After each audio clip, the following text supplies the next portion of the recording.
تعرف قصر ريم اللي بجدة صح؟ طيب إذا أنت ما تعرفه خليني أعلمك عليه. هذا القصر يعتبر من أكثر القصور رعبا في المملكة، وخاصة في منطقة جدة، أو إن صح التعبير بالسعودية كلها. وهذا القصر يا عزيزي المشاهد تدور حوله أحداث مرعبة جدا لدرجة إنه يمكن ما تصدقها. مقطع اليوم راح أروي لك قصة قصر ريم المهجور بجدة، واللي أغلب الناس ما يعرفون القصة الحقيقية ورا هذا القصر. وأزيدك من الشعر بيت، أقول لك قصة صارت مع واحد من أهالي الحارة اللي موجود فيه هذا القصر. وهذه القصة بعد مشهورة، لكن في ناس تصدقها وفي ناس تكذبها، لأن حرفيا التفاصيل والأحداث اللي صارت أشبه للخيال من الواقع. فأنت اسمع القصة كاملة ولك الحرية إذا أنت بتصدقها ولا لا. قبل لا ندخل بالقصة، إذا أنت تتابعني من التيك توك أو من الانستغرام، حبيت أعلمك إني أنزل القصص بشكل أفضل على قناتي باليوتيوب. ادخل على حسابي بتلقى رابط، اضغط الرابط بيوديك على قناتي واشترك فيها، وانتظر أي قصة جديدة ممكن إني أنزلها. كتاب من العيار الثقيل اللي يسأل عنه سعره 46 ريال، متوفر في جميع فروع جرير حول المملكة، وراح أكون متواجد في معرض جدة في شهر ديسمبر اللي هو شهر 12 بإذن الله.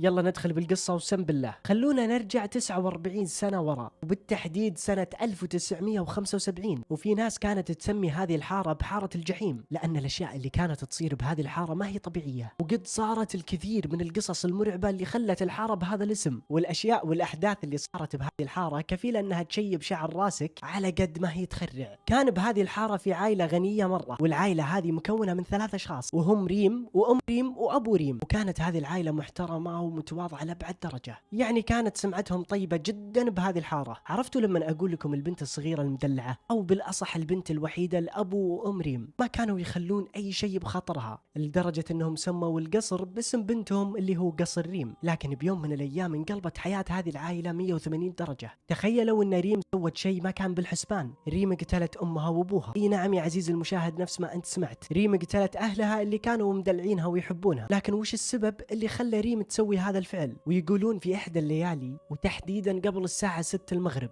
كانوا أهل ريم قاعدين على البلكونة، وفجأة طلعت ريم لين عندهم. وهم كانوا قاعدين، جت ريم وطلعت السكينة وذبحت أمها وأبوها، وبعد ما قتلت أبوها وأمها قطعتهم وحطت قطعهم بأكياس. بعدين راحت للسطح وقامت تصرخ بصوت عالي لين ما سمعوها أهل الحارة كلهم. تجمعوا حول قصر ريم، وبدت ريم تتكلم عن الجريمة اللي هي سوتها بالتفصيل الممل. قالت لهم وش سوت بالضبط، وحذرت أهل الحارة أن ما حد يدخل القصر مهما كانت الظروف. بعدها طعنت نفسها وماتت.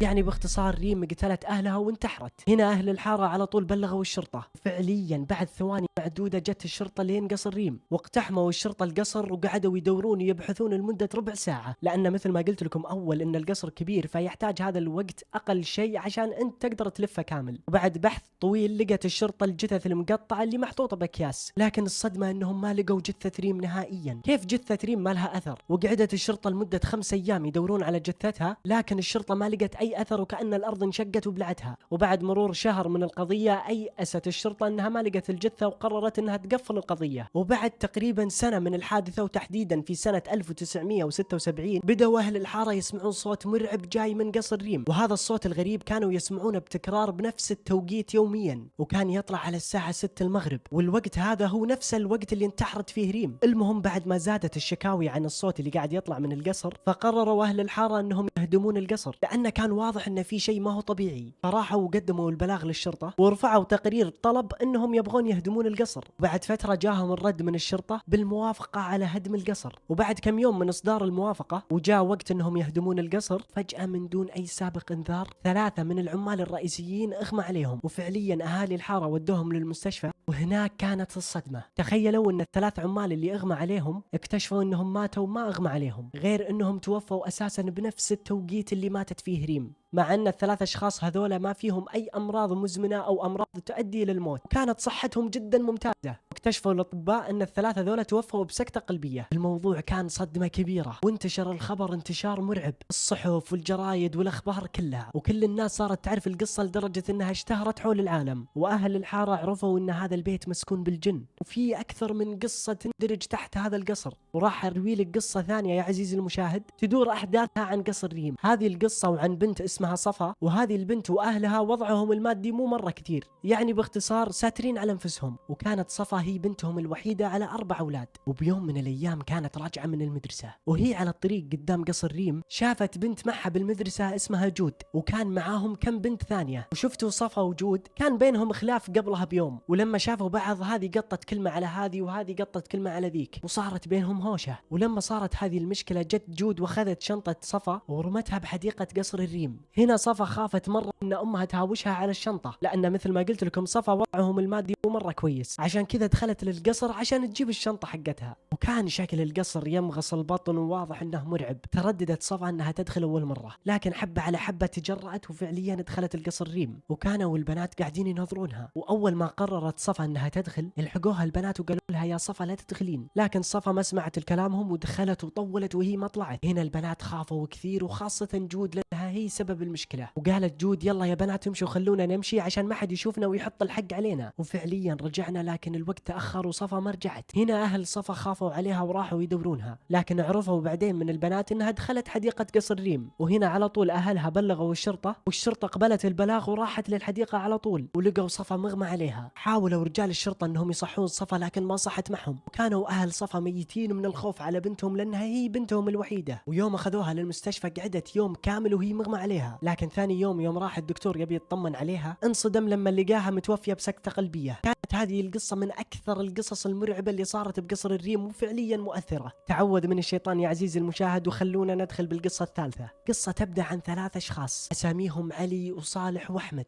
بعد ما سمعوا القصص والاحداث اللي تدور حول قصر الريم قرروا انهم يخاطرون بحياتهم ويعيشون التجربة ويشوفون. وكان الموضوع سري بينهم، ما يبون اي احد يدري، يعني قالوا ندخل القصر بس بدون ما حد يدري من اهالينا ولا من اهالي الحارة نفسها. وفعليا اول ما جت الساعة 11 بالليل كانوا جاهزين كلهم.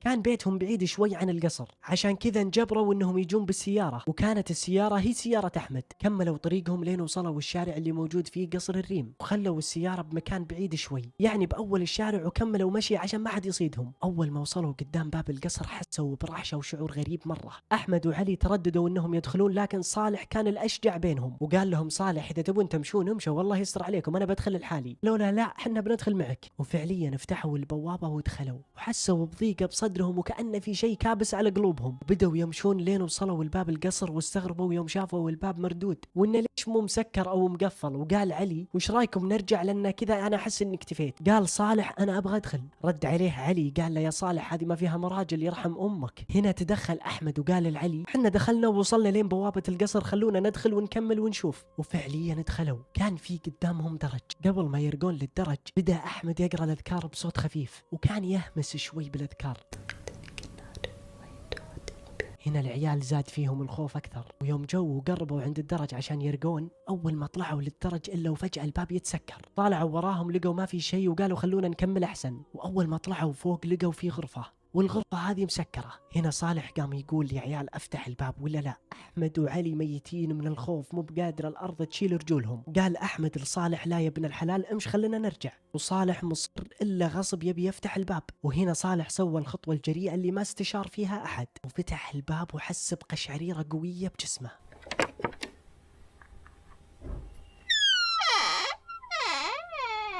إلا فجأة أحمد يقوم يبكي بهستيرية يا أخوان غريبة، وقام ينادي صالح وعلي وهو يبكي بصوت عالي، يقول يا عيال في أحد حاط يده على ظهري.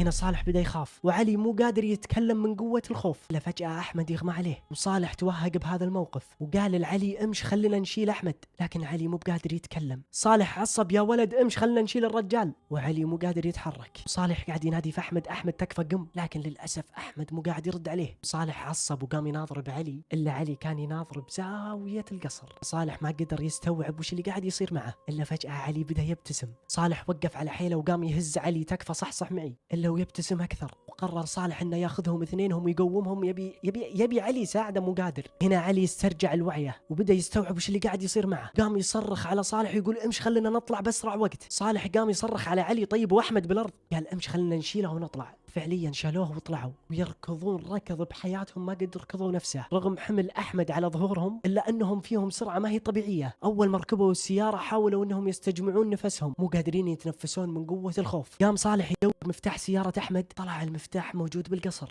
وهنا قرروا ما يدخلون ويكملون طريقهم مشي ويرجعون للقصر يوم ثاني ياخذون المفتاح لطلعت الشمس او يشوفون اي طريقه ثانيه. جاء علي قال لصالح اكيد ان في مفتاح سبير موجود ببيت احمد اللي هو المفتاح البديل. حاليا امش خلينا نشيل احمد على ظهرنا وخلينا نمشي ونبعد.